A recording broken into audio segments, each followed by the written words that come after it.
Fala, meu querido, e aí, minha querida, tudo tranquilo, sossegado? Olha só, 8º encontro nosso aqui para essa mega revisão voltado para o concurso da Polícia Militar do Estado da Bahia. E eu sei que você vai ser aprovado, você vai ser aprovada com certeza. Você tá firme aqui e eu tô firme com você. Vamos juntos para essa aula depois da vinheta. Galera, não perde tempo, vamos continuar essa nossa pegada, o nosso 8º encontro. Ainda vamos ter o encontro número 9 e ainda vamos ter o encontro número 10, tá? No encontro número 9 eu vou deixar para vocês uma super lista com exercícios para que você possa revisar, beleza? E o nosso encontro número 10 vai ser justamente a resolução dessas questões e algumas dúvidas que você pode deixar, ok? Não esquece, se você tiver dúvida em qualquer conteúdo, deixa aí nos comentários, eu vou anotar e no nosso encontro número 10 eu vou tirar essas dúvidas. Tranquilo? Saca só, vamos aqui para nossa aula, sem perder tempo. Nosso tema de hoje é esse aqui, ó, industrialização. Anota aí, industrialização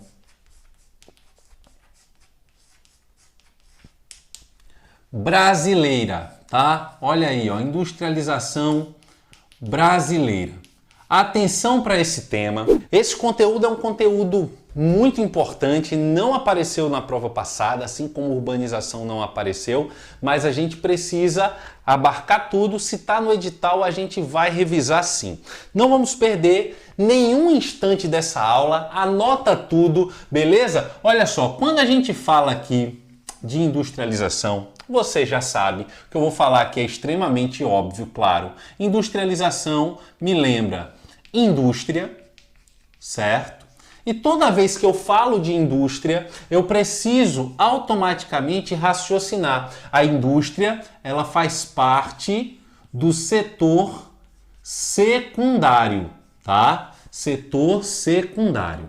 Galera, olha só, quando a gente fala de produção econômica, nós temos 5 setores da economia. Geralmente a gente só fala de 3, setor primário, secundário e terciário. Ainda tem o quaternário e ainda tem o quinário. Esses dois últimos são aqueles que nós estamos ainda nos adaptando, né? Setor quaternário é o setor que está associado às tecnologias de informação, essas novas empresas, esses novos estilos de produção, de comércio e profissões que estão ligadas ao setor informacional, formaria o setor quaternário. E o setor quinário, ele faz parte do setor do entretenimento, da diversão e tudo mais, né? Mas a gente conhece muito bem o setor primário, secundário e terciário. A indústria, ela faz parte do setor secundário, tá? Não esquece, indústria faz parte do setor secundário. Pensa, o setor primário, ele produz a matéria-prima. Pecuária, extrativismo, agricultura, ele produz a matéria-prima. Ou essa matéria-prima ela vai ser vendida in natura, do jeito que está, ou ela vai precisar passar por alguma transformação. Se ela precisar passar por alguma transformação, por menor que seja, ela vai ter que vir para a indústria. Então, o setor responsável por fazer essa transformação é justamente o setor secundário. O setor secundário, ele não se limita somente à indústria, tá? O setor secundário, na verdade, ele se divide em outras 3 atividades. Anota aí comigo. Eu tenho o que a gente chama de artesanato. Eu tenho a manufatura. E eu tenho também a indústria. Certo?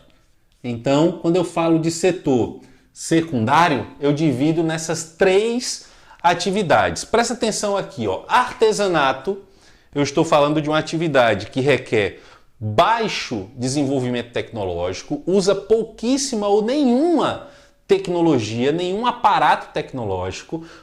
Todo o processo ele é feito por uma única figura, o próprio artesão. E aí você já imagina, um índice de produtividade é o quê? Baixo. Não existe padronização, no seu produto final, ele não trabalha com produção em escala, beleza? Tranquilo? Então eu posso colocar aqui do ponto de vista técnico, tecnológico, eu vou ter aqui um nível baixo.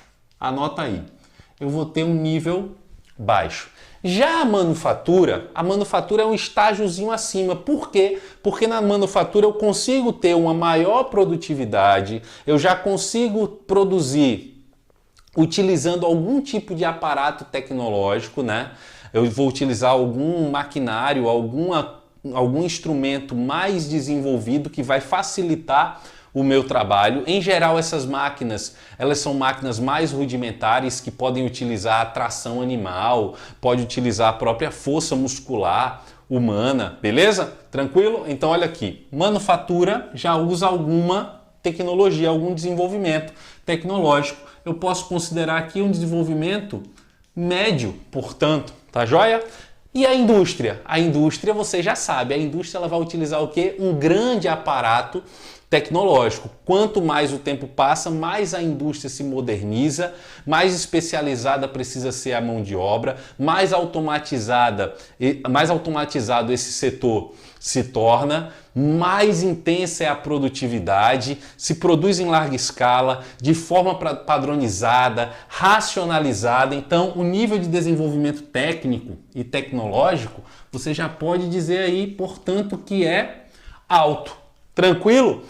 Artesanato, manufatura e indústria fazem parte do setor secundário. Isso pode ser uma questão de sua prova e você não pode se atrapalhar. Belezinha? Bora continuar? Vem cá então, ó. Vamos continuar aqui. Já falamos que a indústria faz parte do setor secundário, se divide em artesanato, manufatura e indústria. E sobre indústria, especificamente, você tem que obrigatoriamente, olha só, obrigatoriamente conhecer quais são os tipos de indústrias, ok? Você precisa conhecer os tipos de indústrias. Atenção para isso aqui, porque a indústria, toda indústria é igual. Não, elas vão se diferenciar principalmente de acordo com o que produz e qual a finalidade da sua produção. Olha só, não é difícil. Presta atenção aqui. Quando eu falo de tipos de indústrias, presta atenção aqui. Vou escolher uma corzinha aqui, vou escolher o amarelo mesmo. Olha só. Primeiro tipo, tá? Eu vou ter o que eu vou chamar de indústria de base. Atenção aí. Eu tenho também a nossa indústria de bens de capital. Atenção para isso aqui. Indústria de base, indústria de bens de capital. Anota a terceira aí. Eu vou ter a indústria de bens intermediários. E eu vou ter a indústria de bens de consumo.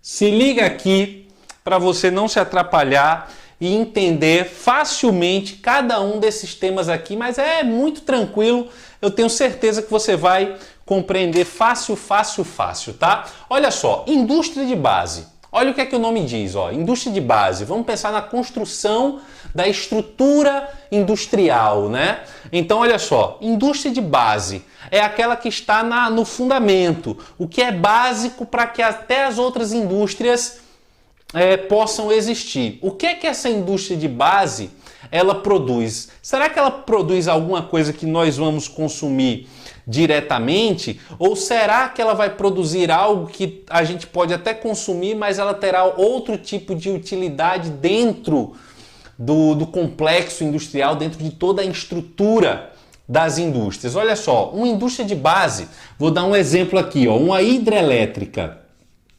Uma hidrelétrica, ela é uma indústria de base. Aí você diz, hidrelétrica é indústria? É indústria.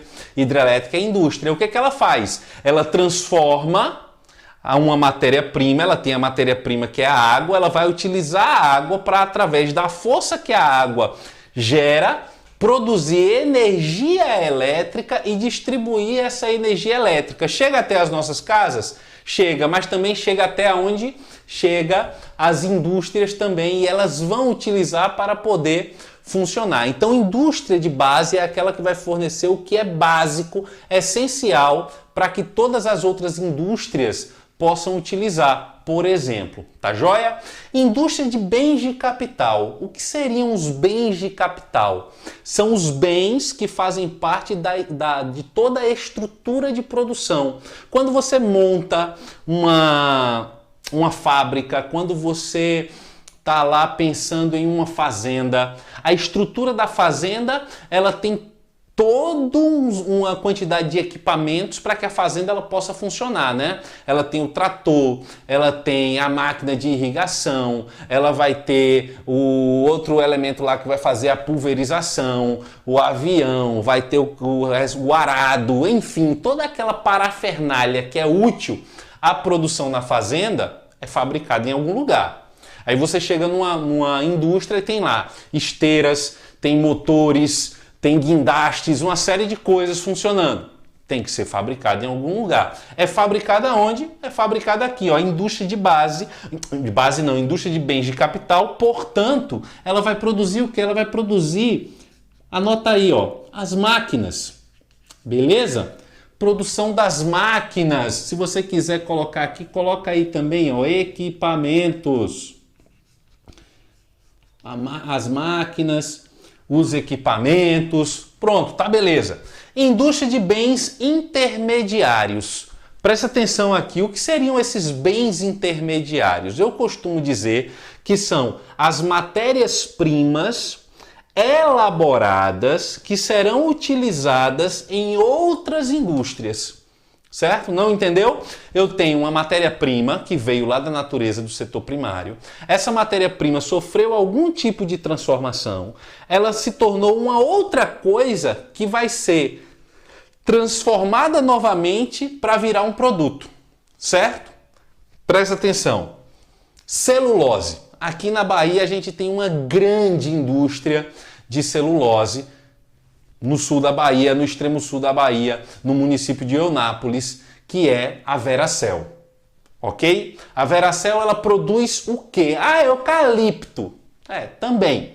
Mas ela planta o eucalipto em algumas de suas fazendas, mas ela quer o eucalipto para quê? Ela quer o eucalipto para extrair a celulose e transformar essa celulose em placas de celulose que ela vai vender para a indústria de papel. Então ela fabrica o quê? Ela fabrica uma matéria-prima elaborada. Então eu posso botar aqui, ó, ela fabrica uma matéria-prima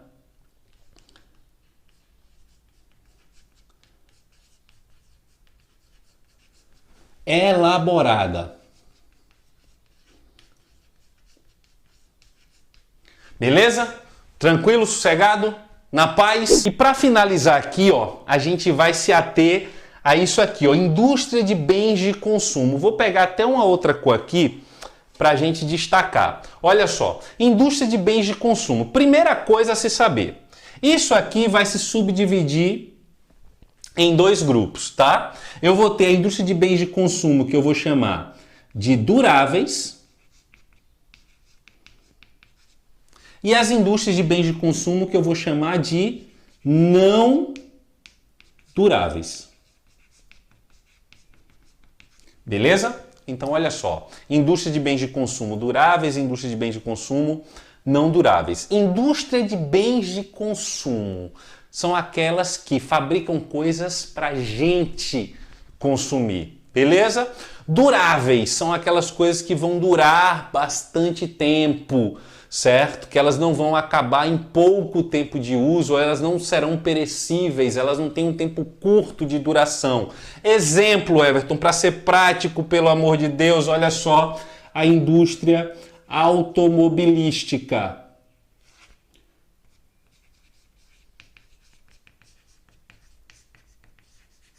Ficou horrível isso aí, mas dá para entender. Indústria automobilística, beleza? Ou seja, fabrica automóveis não duráveis, aquilo que tem uma duração curta, em um curto espaço de tempo, já foi. Por exemplo, a indústria de alimentos.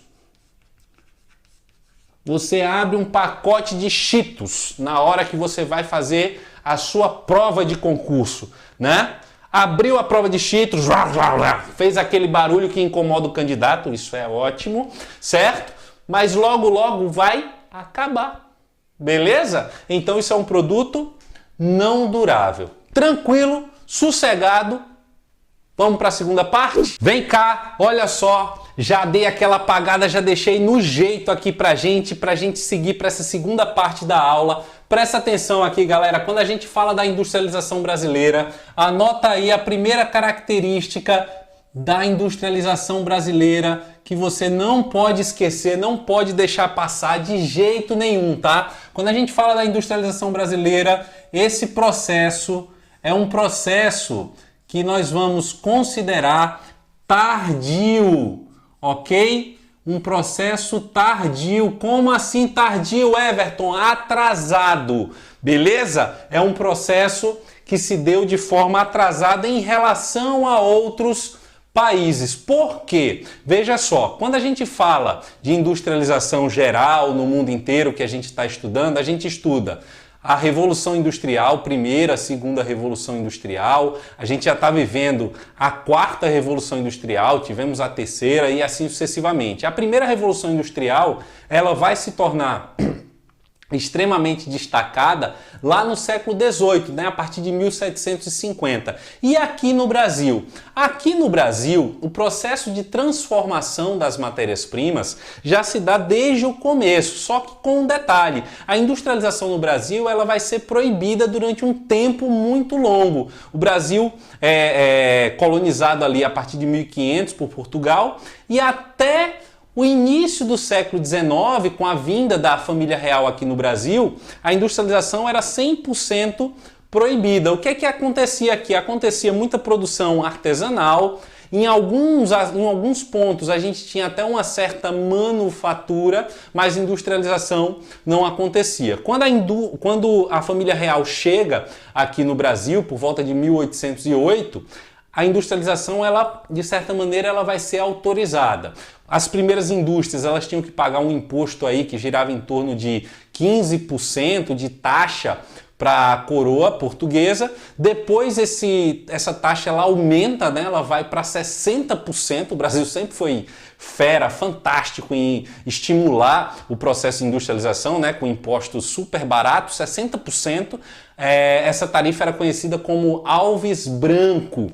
Presta atenção nisso daí. No final do século XIX, ali segunda metade do século XIX, nós vamos ter ali Mauá, o Barão de Mauá, que começa um processo de industrialização. Ele cria a Fundição Mauá no Rio de Janeiro, começa a desenvolver sua própria ferrovia. Depois existe um conflito muito interessante com Dom Pedro, eles entram em atrito, né? Algo que depois você pode até pesquisar um pouco melhor, é uma fofoquinha super interessante da história.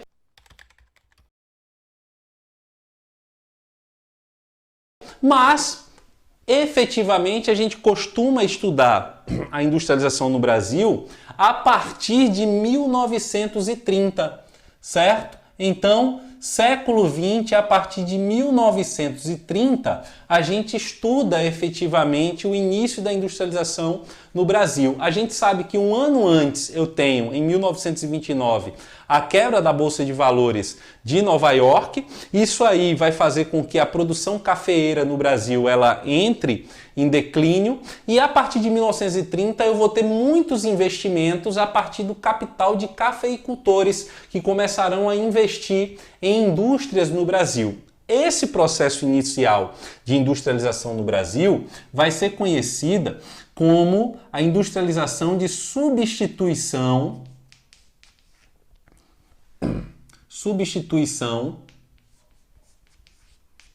de importação.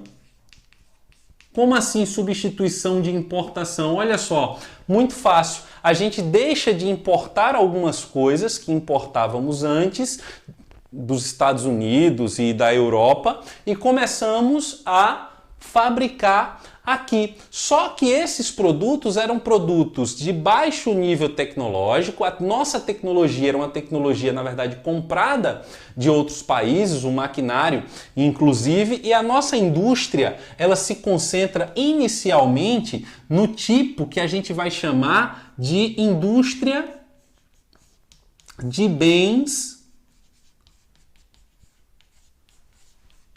de consumo. Tá? Atenção nesse detalhe aqui. Por quê? Quando a gente está estudando industrialização, a gente pensa, década de 30 e pensa em Vargas, e Vargas estimulou a industrialização no Brasil, Vargas é a indústria de base, mas as primeiras indústrias que se fixam no Brasil, elas não são indústrias de base, elas são as indústrias de bens de consumo. O governo Vargas, vendo que isso aqui é algo promissor e é algo que precisa ser investido realmente, aí sim eu vou pensar aqui em Vargas, e aí Vargas ele vai trazer exatamente as nossas indústrias de base. E aí com um caráter específico que são as estatais, o investimento do Estado nas indústrias de base. O exemplo mais clássico para a gente pensar aqui nessa indústria de base, a gente vai pensar na CSN, a Companhia Siderúrgica Nacional. Beleza? Olha só, a gente tem esse primeiro instante que você tem que lembrar que é substituição de importação. Essa substituição de importação vai trazer a indústria de bens de consumo. Aí eu fiz uma observação importante. Essa indústria de bens de consumo, ela vai estar diretamente relacionada a investimentos dos cafeicultores, certo? Dos cafeicultores. Os caras vão começar a fazer esse investimento aqui. Outro ponto importante é pensar geograficamente nessa industrialização. Desde esse início aqui, o que nós vamos perceber? Uma fixação, uma concentração industrial do ponto de vista espacial. São Paulo ele vai começar a ser o estado concentrador das indústrias. E aí você pergunta, por quê? Porque nós tínhamos toda uma estrutura montada para a produção cafeeira, ferrovias, portos, as redes de distribuição, elas estavam montadas, a mão de obra disponível, presente aqui na produção de café, tudo isso é importante você lembrar, certo? Depois a gente vem para uma segunda fase, essa segunda fase que se inicia a partir de 1950, e aí quando a gente pega aqui década de 50, a gente vai pensar o seguinte, a década de 50 é a chegada das multinacionais.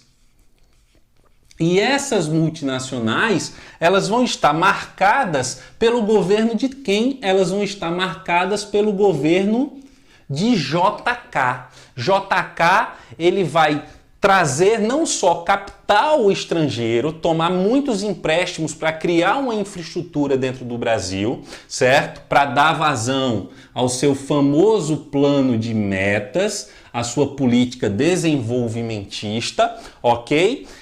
E ele vai trazer também indústrias que vão se instalar aqui no Brasil. Qual é a marca dessas multinacionais trazidas por JK? Que tipo de indústria é essa? São indústrias de bens de consumo também, só que nesse caso aqui, ó, são as indústrias de bens duráveis, ok? Duráveis. Qual é a marca? Vou repetir de JK. Qual é a marca? A marca são as indústrias automobilísticas.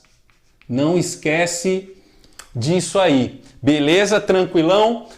Junto com sua política, ele vai ampliar a capacidade de distribuição e circulação de mercadorias no nosso país através de quê? Através das rodovias. a BR-101, esse grande eixo, né, que liga o sul ao norte, o norte ao sul do país, pela faixa mais próxima ao litoral, é obra de JK, e essa política é uma política extremamente importante para você lembrar. Depois de JK, que inaugura a vinda das multinacionais, eu tenho uma sequência de etapas que vão ser complementares.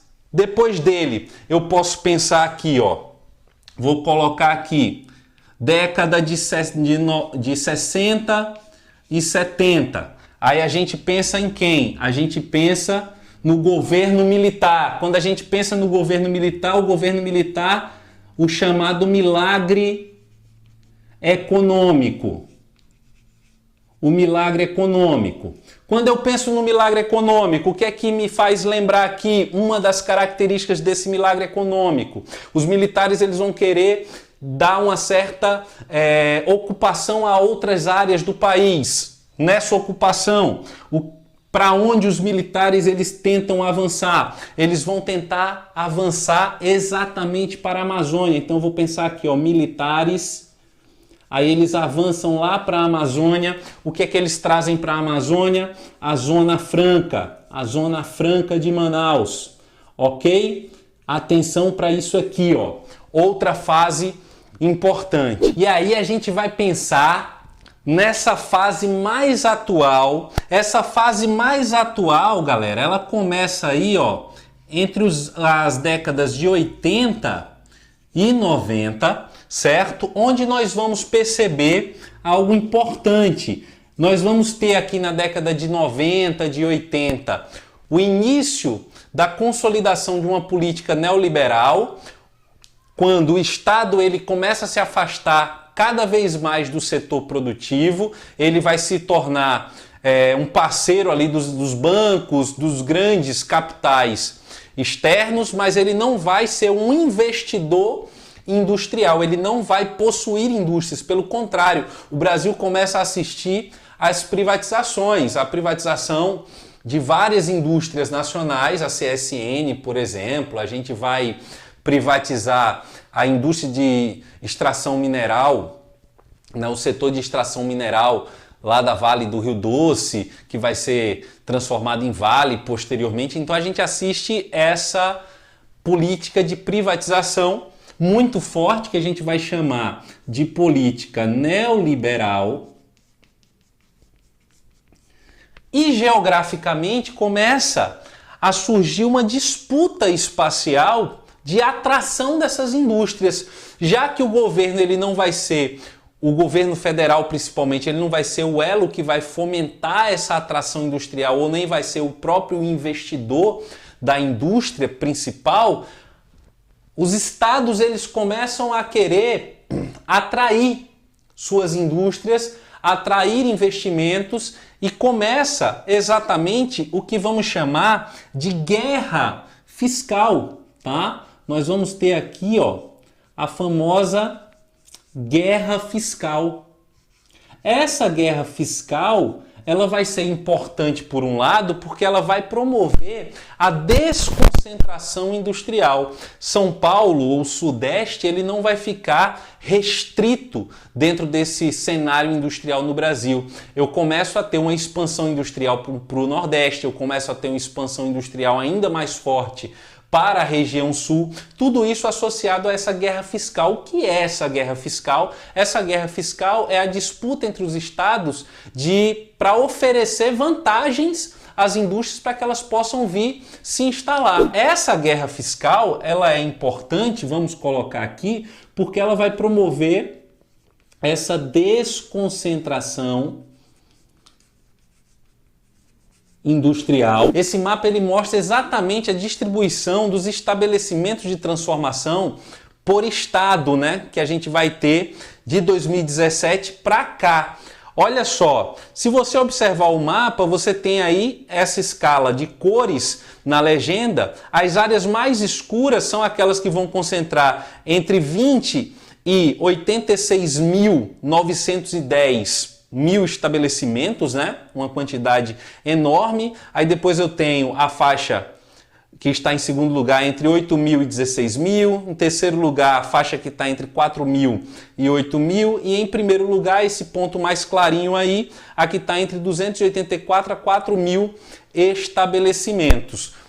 Corta para cá. O que é que você vai observar? Você vai observar exatamente essa concentração espacial ainda entre Sul e Sudeste, principalmente o Sudeste, fazendo essa concentração. Quando eu falo aqui de guerra fiscal, pensando em Bahia, isso me lembra exatamente o Polo Industrial de Camaçari.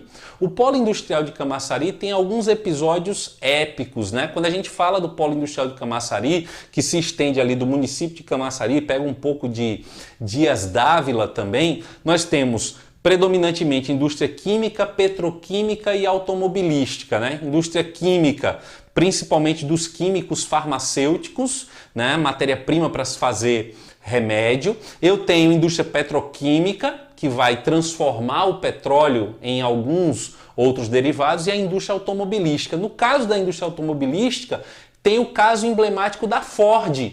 A Ford vai se instalar na Bahia, salvo engano, em 1998. Quando tem uma disputa, a Ford ela perde espaço na Argentina, a Argentina passa por uma grave crise econômica, a Ford quer se instalar no Brasil, 2 estados entram na disputa, Rio Grande do Sul e Bahia. No Rio Grande do Sul, o estado ele queria a Ford por lá, a Ford tinha até um maior interesse de se estabelecer no Rio Grande do Sul pela proximidade com a própria Argentina, porém o Rio Grande do Sul não ofereceu muitas coisas. E aí o polo de Camaçari estava começando a ser fortalecido, construído, né, efetivamente, e vai ter um papel decisivo de Antônio Carlos Magalhães, que vai atrair a Ford aqui para a Bahia. Quando ele atrai aqui para a Bahia, são 20 anos de contrato de incentivos fiscais. Não sei se você agora está conseguindo fazer conexão. 20 anos, 1998, 20 anos acaba quando? 2018.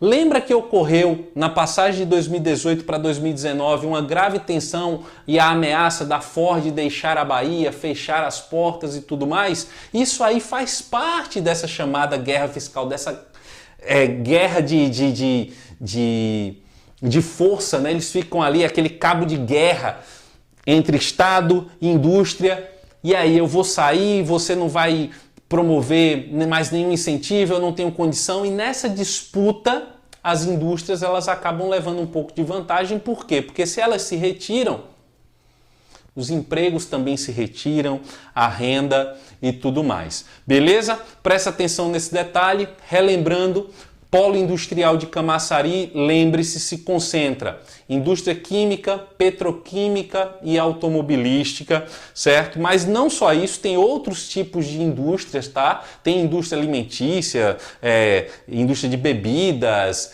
tem indústria têxtil, existe até uma fábrica que faz mantas de poliéster, que fornece às empresas, às fábricas de pneu de todo o Brasil, né? Vem polímeros da China, eles transformam esses polímeros em fios, fazem o tecido de nylon, e esse tecido de nylon vira uma manta, e essa manta vai ser utilizada pelas indústrias de pneu. Seria um exemplo de indústria intermediária, tá? Isso é uma multinacional, inclusive turca, que está estabelecida também em Camaçari. Tranquilo, sossegado, espero ter te ajudado. Fica ligado nas 2 próximas aulas, não perde não, deixa nos comentários aí as suas dúvidas, que nas próximas aulas eu vou ler as suas dúvidas e vou tentar tirar aqui, beleza? Tranquilo, fechou? Um beijo, um abraço, até a próxima!